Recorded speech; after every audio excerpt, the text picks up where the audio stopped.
മുസ്ലിം league നേതാക്കളുമായി ചർച്ച നടത്തി രമേശ് ചെന്നിത്തല. സാദിഖ് അലി തങ്ങൾ, PK കുഞ്ഞാലിക്കുട്ടി എന്നിവരുമായിട്ടാണ് ചർച്ച നടത്തിയത്. KMCC നേതാവിന്റെ വീട്ടിൽ വെച്ചായിരുന്നു കൂടിക്കാഴ്ച.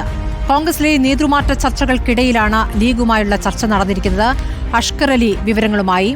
അഷ്കർ അലി, ഇപ്പോൾ സമസ്ത പരിപാടിക്ക് ചെന്നിത്തലയെ ക്ഷണിച്ചത് തൊട്ടും ഈ വാർത്ത ചർച്ചയായതാണ്. ഇപ്പോൾ അവിടെ എത്തിയ ചെന്നിത്തല ലീഗ് നേതാക്കളെ കാണുകയും ചെയ്തിരിക്കുന്നു.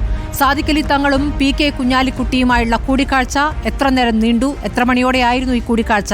അതിനുശേഷം നേതാക്കൾ പ്രതികരിക്കുന്നുണ്ടോ? സ്മൃതി, ചർച്ച പൂർത്തിയാക്കിക്കൊണ്ട് ഇപ്പോൾ രമേശ് ചെന്നിത്തലയും അതുപോലെ തന്നെ മുസ്ലിം ലീഗ് നേതാക്കളും പട്ടിക്കാട് ജാമിയ നൂരിയ സമ്മേളന വേദിയിലേക്ക് എത്തിയിരിക്കുകയാണ്. ഇപ്പോൾ നമുക്ക് ദൃശ്യങ്ങളിൽ കാണാൻ സാധിക്കും. പാണക്കാട് സാദിഖ് അലി തങ്ങൾ, രമേശ് ചെന്നിത്തല, PK കുഞ്ഞാലിക്കുട്ടി, MK മുനീർ, സമദാനി ഉൾപ്പെടെ മുസ്ലിം ലീഗിൻ്റെ നേതാക്കൾക്കിടയിലാണ് ഇപ്പോൾ രമേശ് ചെന്നിത്തലയുടെ ഇരിപ്പിടം എന്ന് പറയുന്നത് തന്നെ. ആ ദൃശ്യങ്ങൾ തന്നെ ആ ഇരിപ്പിടം നമുക്ക് വ്യക്തമാകും.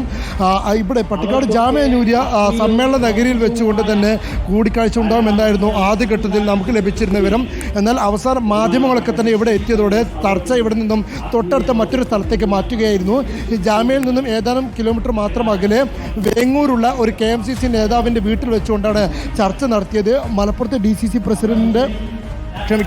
മലപ്പുറത്തെ DCC നേതൃത്വത്തിലുള്ള പരിപാടി കഴിഞ്ഞ്, സമര പരിപാടി കഴിഞ്ഞ് രമേശ് ചെന്നിത്തല നേരെ അങ്ങോട്ടേക്ക് എത്തുകയായിരുന്നു. അവിടെ വെച്ച് PK കുഞ്ഞാലിക്കുട്ടിയുമായും സാദിഖ് അലി തങ്ങളുമായും രമേശ് ചെന്നിത്തല കൂടിക്കാഴ്ച നടത്തി. ഏകദേശം അരമണിക്കൂറോളം സമയം നീളുന്ന ഒരു കൂടിക്കാഴ്ച നടത്തിയെന്നാണ് ഇപ്പോൾ വ്യക്തമായിരിക്കുന്നത്. അതിനുശേഷം 3 പേരും ഒരുമിച്ചാണ് ഇപ്പോൾ പട്ടിക്കാട് ജാമ്യ സമ്മേളനത്തിലേക്ക് എത്തിയത്. സാദിഖ് അലി തങ്ങളും കുഞ്ഞാലിക്കുട്ടിയും രമേശ് ചെന്നിത്തലയും, കുഞ്ഞാലിക്കുട്ടിയും സാദിഖ് അലി തങ്ങളും ഒരു വാഹനത്തിലും തൊട്ടു പിന്നാലെ മറ്റൊരു വാഹനത്തിലായി രമേശ് ചെന്നിത്തലയും, അങ്ങനെ 3 പേരും ഒരുമിച്ചാണ് ജാമ്യ സമ്മേളന വേദിയിലേക്കും എത്തിയിരിക്കുന്നത്. എന്തായാലും കോൺഗ്രസിലെ നേതൃമാറ്റ ചർച്ചകൾ വലിയ തോതിൽ നടക്കുന്നതിനിടെയാണ് ഇത്തരത്തിൽ പട്ടിക്കാട് ജാമ്യ സമ്മേളനത്തിലേക്ക്, നിങ്ങൾ സമസ്തയുടെ സ്ഥാപനമായ ജാമ്യ സമ്മേളനത്തിലേക്ക് രമേശ് ചെന്നിത്തല എത്തുന്നത്. അത് തന്നെ വലിയ തോതിൽ രാഷ്ട്രീയമായ ചർച്ചയ്ക്ക് ഇടയാക്കിയിരുന്നു. തൊട്ടു പിന്നാലെ തന്നെ KPCC പുനഃസംഘടനാ ചർച്ചകളാണല്ലോ തുടങ്ങാനിരിക്കുന്നത്. അതിലാണ് ഇപ്പോൾ K സുധാകരന് ശേഷം K സുധാകരനെ മാറ്റുകയാണെങ്കിൽ സുധാകരന് തന്നെ താല്പര്യമുള്ള ഒരാൾ എന്നുള്ള ചർച്ചകൾ നടക്കുന്നത്. അപ്പുറത്ത് പ്രതിപക്ഷ നേതൃസ്ഥാനം മാറ്റുക എന്നൊരു ആലോചന ഇതുവരെ കോൺഗ്രസിൽ നിന്നും എടുത്തിട്ടില്ല. അതേസമയം VD സതീഷിനേക്കാൾ താൻ സ്വീകാര്യൻ എന്ന ബോധ്യപ്പെടുത്താനുള്ള ശ്രമങ്ങൾ ചെന്നിത്തലയുടെ ഭാഗത്തുനിന്നുണ്ടാകുന്നുണ്ട്. കൂടുതൽ പരിപാടികളിൽ പങ്കെടുക്കുന്നു, കൂടുതൽ സമുദായ നേതാക്കളുമായുള്ള ചർച്ച എന്നുള്ളത് ഇപ്പോൾ SNDP യോഗവും NSS യോഗവും നടത്തിയിരിക്കുന്ന പരിപാടികളിലേക്കുള്ള ക്ഷണം വലിയ വാർത്തയാക്കാനും ചെന്നിത്തലയ്ക്ക് കഴിഞ്ഞു എന്നുള്ളത് അദ്ദേഹത്തെ സംബന്ധിച്ചൊരു നേട്ടമായി തന്നെ കാണേണ്ടി വരും. ഇന്നത്തെ ഈ കൂടിക്കാഴ്ചയെ രാഷ്ട്രീയമായി എങ്ങനെ വിലയിരുത്തണം അഷ്കർ? ഇപ്പോൾ ലീഗ് നേതാക്കൾ തന്നെ സംഘടിപ്പിക്കുന്ന ഒരു പരിപാടിയിലേക്ക് കഴിഞ്ഞ തവണ VD സതീശൻ ക്ഷണിതാവാകുന്നു, ഇത്തവണ രമേശ് ചെന്നിത്തല ക്ഷണിതാകാവുന്നു. സ്വാഭാവികമായും ആ ക്ഷണം സ്വീകരിച്ച് അവിടെ എത്തുമ്പോൾ സ്വാഭാവികമായിട്ടുള്ള ലീഗ് നേതാക്കളുമായുള്ള കൂടിക്കാഴ്ച എന്നതിനപ്പുറം അതിന് മാനങ്ങളുണ്ടോ? അത്തരം സൂചനകൾ ലീഗ് നേതൃത്വത്തിൽ നിന്ന് ലഭിക്കുന്നുണ്ടോ അഷ്കർ? സ്മൃതി, കൃത്യമായ രാഷ്ട്രീയ മാനങ്ങൾ ഈ കൂടിക്കാഴ്ചയ്ക്ക് ഉണ്ട് എന്നുള്ളത് തന്നെയാണ്. കാരണം ആദ്യഘട്ടത്തിൽ രമേശ് ചെന്നിത്തല പാണക്കാട്ടെത്തി സാദിഖ് അലി തങ്ങളെയും കുഞ്ഞാലിക്കുട്ടിയും കാണാനായിരുന്നു തീരുമാനിച്ചിരുന്നത്.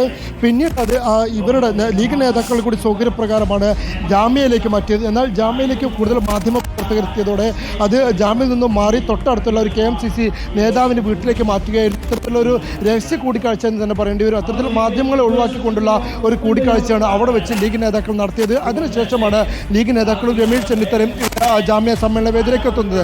ഓരോ കാലഘട്ടങ്ങളിലായി, ഓരോ വാർഷിക സമ്മേളനങ്ങളിലായി ജാമ്യ സമ്മേളനങ്ങളിലേക്ക് കോൺഗ്രസിൻ്റെ വ്യത്യസ്ത നേതാക്കൾ പങ്കെടുക്കാറുണ്ടായിരുന്നു. K മുരളീധരനും ശശി തരൂരും രമേശ് ചെന്നിത്തലയും അതുപോലെ തന്നെ VD സതീശനും എല്ലാ നേതാക്കളും പല വർഷങ്ങളിലായി ഈ ജാമ്യ സമ്മേളന വേദിയിലേക്ക് എത്താറുണ്ട്. പക്ഷേ ഇത്തവണ SNDP യോഗത്തിൻ്റെ പിന്തുണയ്ക്ക് പിന്നാലെ, അല്ലെങ്കിൽ NSSൻ്റെ പിന്തുണയ്ക്ക് പിന്നാലെ സാമുദായിക സമവാക്യങ്ങൾ കേന്ദ്രീകരിച്ചുകൊണ്ടുള്ള രമേശ് ചെന്നിത്തലയുടെ നീക്കങ്ങൾ വലിയ തോതിൽ രാഷ്ട്രീയമായി ചർച്ചയാക്കപ്പെട്ടു. അത്തരത്തിൽ പാർട്ടിക്കകത്ത് തന്നെ കരുത്തരാകാൻ രമേശ് ചെന്നിത്തല നടത്തുന്ന ശ്രമങ്ങളെ പിന്തുണയ്ക്കുന്ന രീതിയിലായിരുന്നു പിന്നീട് ലീഗിൻ്റെ ഭാഗത്തു നിന്നുണ്ടായ ഇടപെടൽ.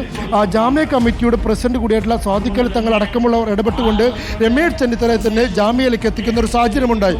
അത് ജാമ്യ സമ്മേളനത്തിലേക്ക് രമേശ് ചെന്നിത്തല എത്തുക എന്നതിനപ്പുറത്തേക്ക് കോൺഗ്രസിലെ അധികാര കേന്ദ്രീകരണത്തിന്, അല്ലെങ്കിൽ കൂടുതൽ ശക്തനാരി അല്ലെങ്കിൽ കരുത്തനാരി എന്ന് തെളിയിക്കാനുള്ള ഒരു മത്സരം കോൺഗ്രസിൽ നടക്കുന്നതിനിടെയാണ് ഈ ലീഗിൻ്റെ കൂടി താല്പര്യത്തോടെ രമേശ് ചെന്നിത്തല പട്ടിക്കാട്ടേക്ക് എത്താൻ വഴിയൊരുക്കിയത് എന്നുള്ളത് തന്നെയാണ് അതിൽ ശ്രദ്ധേയമായത്. അത് തന്നെയാണ് വലിയ രാഷ്ട്രീയ മാനങ്ങൾ ഈ സന്ദർശനങ്ങൾക്ക്. ശരി അഷ്കർ, ഏതായാലും ജാമ്യ പരിപാടിയിൽ ഒരുമിച്ച് പങ്കെടുക്കുന്നു ലീഗ് നേതാക്കൾ മുഴുവനുണ്ട്.